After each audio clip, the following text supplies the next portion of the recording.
put up battering rams, had thrown flames, and the top of the mountain, it was quite clear, was going to be captured by the Romans the next day. Says Josephus, a wind came and carried the fire away dramatically. And the people knew that the next day they were going to be conquered by the Romans. And that's the point where Elazar ben Yair, the leader of those people on the top of the mountain, turns around and he gathers everybody together. Some say it took place in the building that is called the synagogue. There's a sign at the entrance saying to us we can't go into that building right now because they're redoing part of it, so they apologize for that, and that's why we're not going there. A synagogue, thought to be so because it's oriented towards Jerusalem. Because in the floor they found half shekels, which was the measure for the census. And they found a Geniza area, an area where damaged holy writings were preserved inside the floor.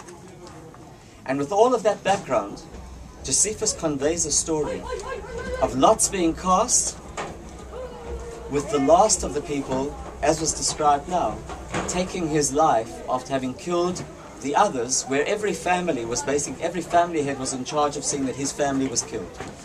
How does Josephus know the details, he says? Because 2 women and 5 children hid in a cistern, heard the whole speech, and told him the whole speech afterwards, and that's how he managed to record all the details. I'm going to leave that on the side for a moment. I'm going to say to you that in the night debriefing, after in the space right next to us, a set of lots were found with the names. Yigal Yadin calls together the chief archaeologists under him, and he says, we have found the lots of the suicide pact described by Josephus. And one of them turns to me and says, but Yigal, we found 11 names. Josephus says there were only 10. What's his answer? It doesn't matter. These must be the lots, because we know that the lots were cast. And we found the names, and we can see a name like Ben Yair. He was the leader of the whole thing. These must be the lots. And the guy presses him further. He says, but Yigal, aren't we as archaeologists supposed to find the information and then interpret it? You're doing it the other way around. He says, that doesn't matter. Because what we found here confirms the story as Josephus conveys it to us. In what year is these digs taking place? It's 62, 63. How old is the state of Israel in the 60s? 15. It's barely a bar mitzvah country. It's younger than the youngest person in this space now. And in the reality of that young country, it's a reality that's compounded by another event. If I describe the synagogue floor, I want to take you to one of the finds there. When they were uncovering in that area,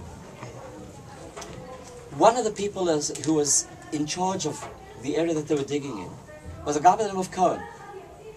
It's a fairly common name here. If you look in the phone book, you'll see how many pages we've got for that name. Cohen is in his reserve duty a naval officer. He says to Yadin, listen, don't carry on working in the area that I've been in charge of until I come back from my reserve duty. I've been called up for a few days of reserve duty. Yadin says, okay. Cohen comes back a few days later, and they carry on working in the room, and suddenly they find a piece of scroll. Now remember that they've already got the Dead Sea Scrolls from further north, and they've got other scrolls that are being found in the caves over here, including some that we're going to learn about a little bit later. The Bar Kokhba documents. And Cohen looks at what he's got there, and he's got a passage from the book of Ezekiel, including the words of a popular camp song. You know the song, Dem Bones, Dem Bones, Dem Dry Bones? They're based on the book of Ezekiel. Really? And it's a story of the valley of the dry bones and the vision of the Jewish people being told, you will return to your land, and all of those skeletons in the valley of dry bones are what? Going to take flesh and sinew. So if it's the 1960s, and you read a piece of parchment that is over 2,000 years old with the vision of the dry bones, how are you going to relate to what you're engaging in? Are you engaged in archaeology?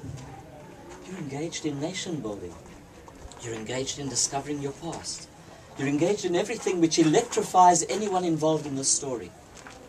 And if you can feel the impact of what it means for these people, you'll see why Yadin knows that what he's doing he doesn't know, but what he's doing has transcended archaeology.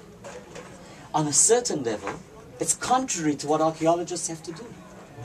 And years later, in the revisionist looking at what goes on there, people turn around and they say, we said to Yadin, how can you say that this is what it is? Because that's what I know we're going to find here. How do I know that I've on Megiddo got Solomon's stables? Because I've opened up the Bible and it says that Solomon's got stables at Megiddo, and here I've got this area, this must be Solomon's stables. Today's archaeologists say, no, they're from Ahab. They're 40, 50 years after Solomon. Does it matter? On a certain level, does it matter? How many of us really care? On another level, it could be deeply important. But these moments are those moments where Yadin knows that what he's found is a confirmation of the story of Josephus.